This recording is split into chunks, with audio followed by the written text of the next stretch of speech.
Voilà, je suis là, devant vous, à nu.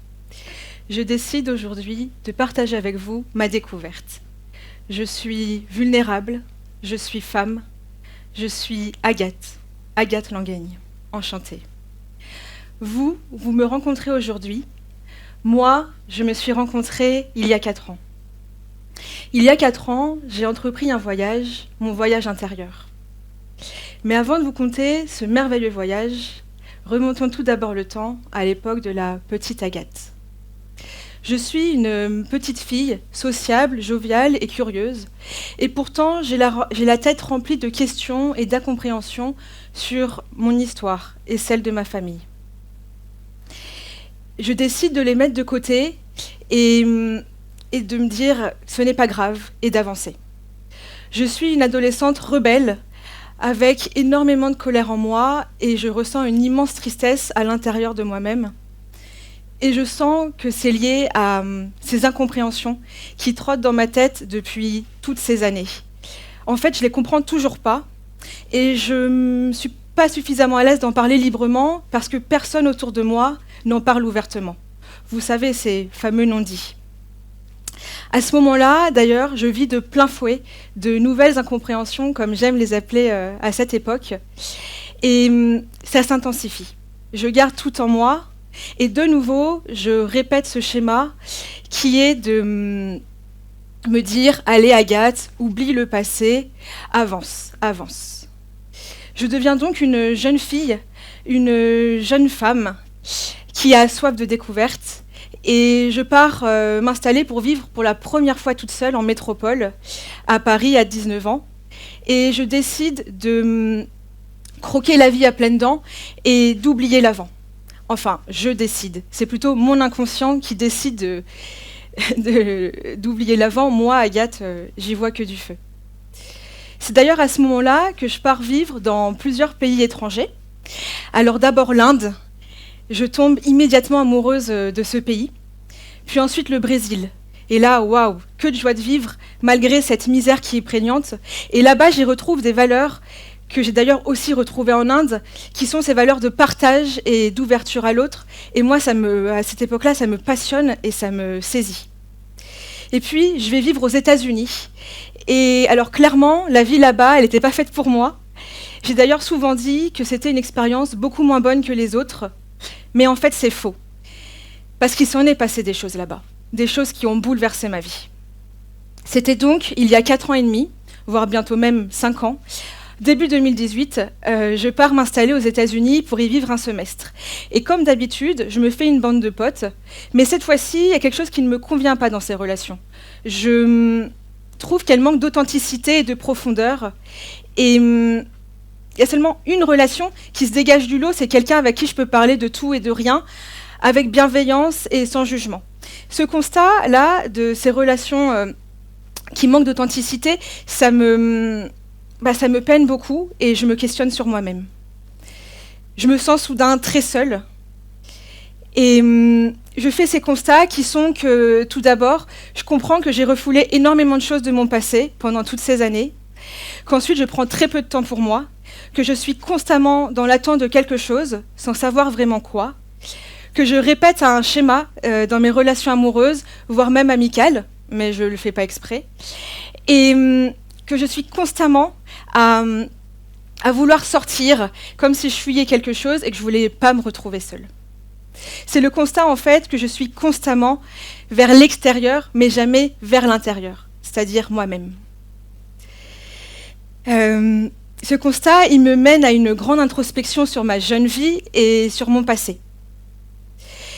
Là, vous voyez tous ces moments du passé, toutes ces incompréhensions, ces questions que j'avais décidé de mettre de côté ou de les oublier, elles reviennent, elles rejaillissent tout d'un coup, tout en surface, au même moment, ça pop comme ça de tous les côtés. Et alors vous pouvez le deviner, et je peux vous le dire, c'était hyper intense. C'est comme si je les revivais tous pour la première fois, de nouveau, mais tout en même temps. C'est très difficile, et je pleure quasi quotidiennement, seule, cette fois-ci, dans ma chambre. C'est pour ça que quand je retourne m'installer à Paris, je prends une grande décision.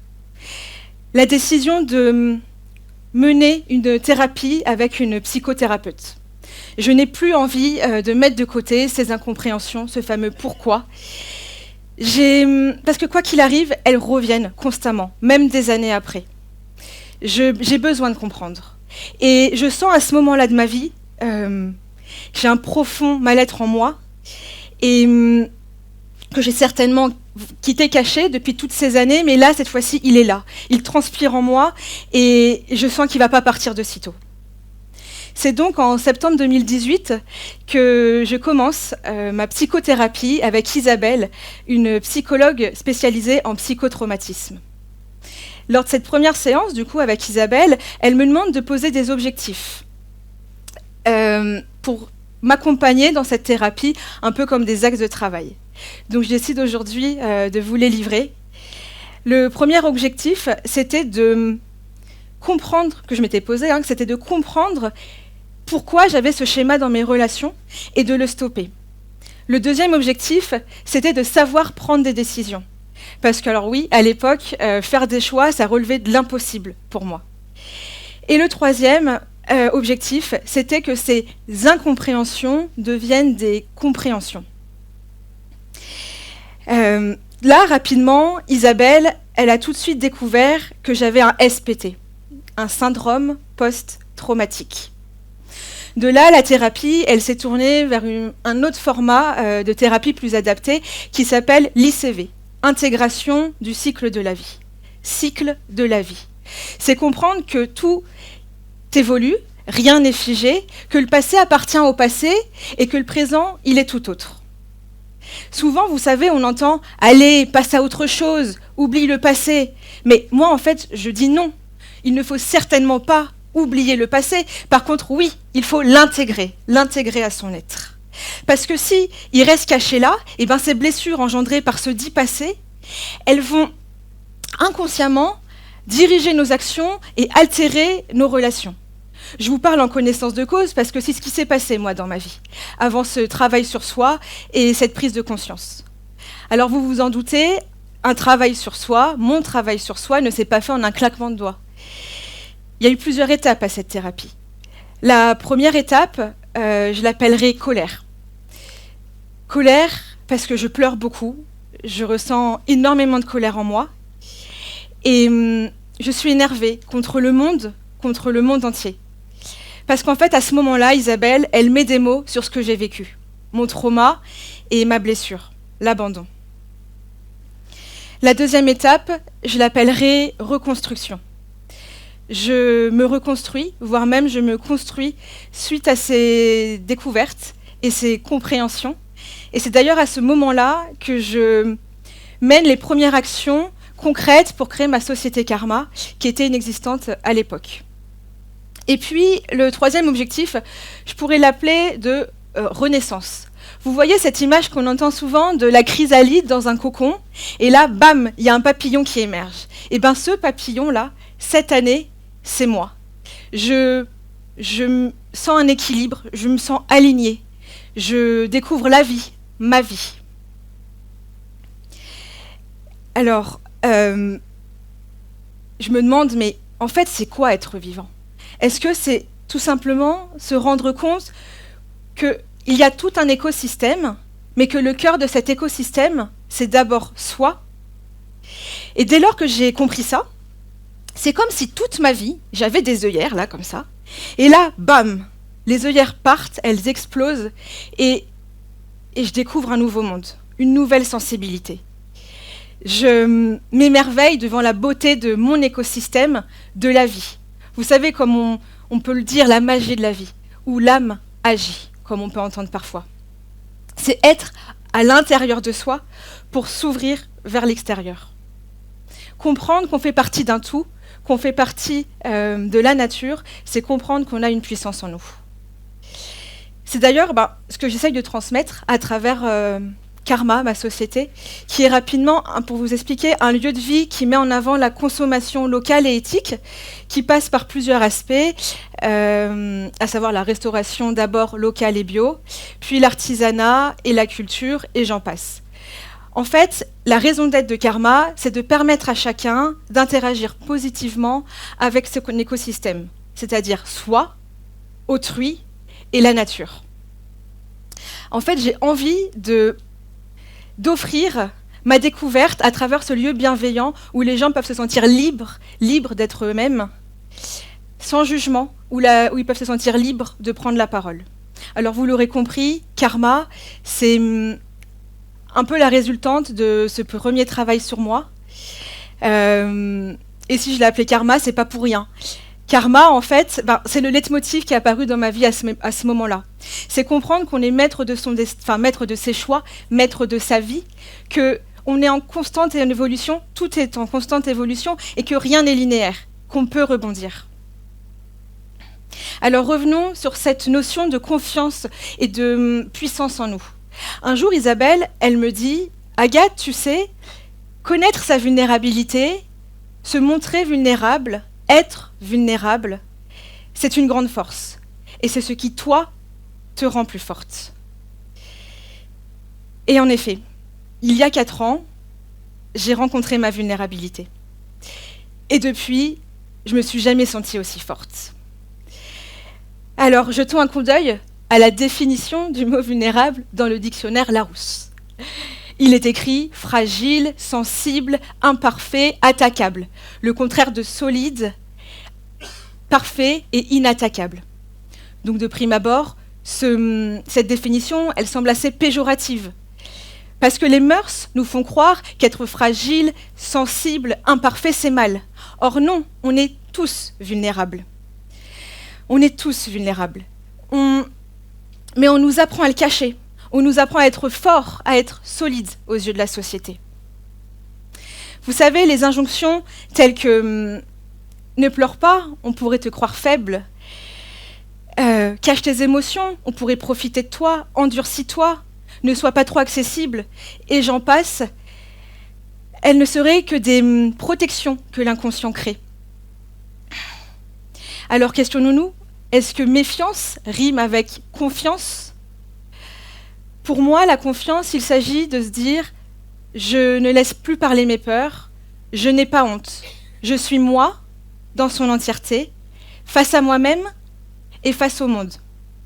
Je me sens suffisamment à l'aise avec moi-même pour me mettre à nu et être transparente et confiante. » Vous savez, avant, je me confiais jamais à personne.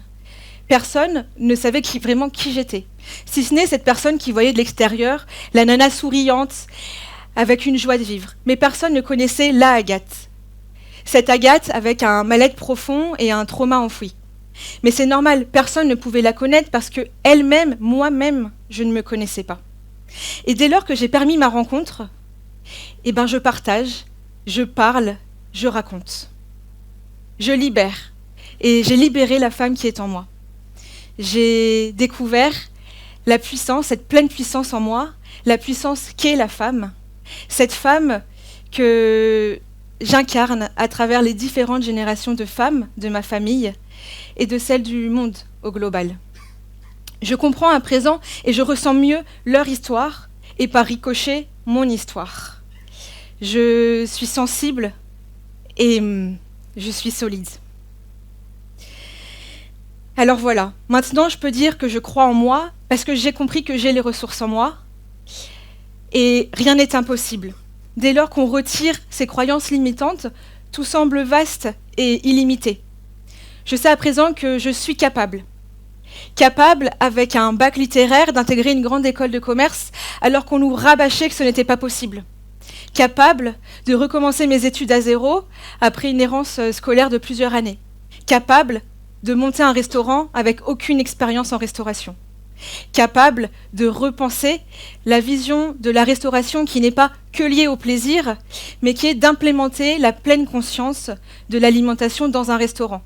Comprendre qu'il y a tout un impact derrière ce qu'on mange, à savoir sur sa santé, l'environnement et la société.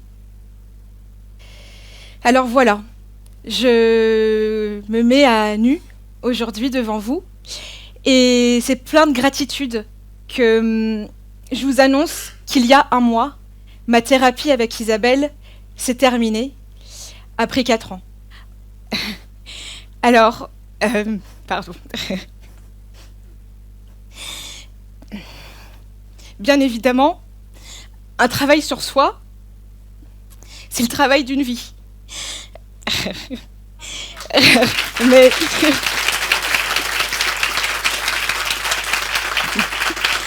Merci. Mais ce travail de ces fameux 3 objectifs que j'avais posés lors de cette première séance en septembre 2018, il y a 4 ans, et ben ça y est, ils sont accomplis. Alors rappelez-vous, le premier objectif, c'était de comprendre ce fameux schéma que je reproduisais dans mes relations et de le stopper. Ça, on peut dire que c'est accompli parce que cette personne dont je vous parlais, que j'avais rencontrée aux États-Unis, la seule avec qui je pouvais me sentir libre d'être moi-même, et ben, il est devenu mon conjoint quelque temps après.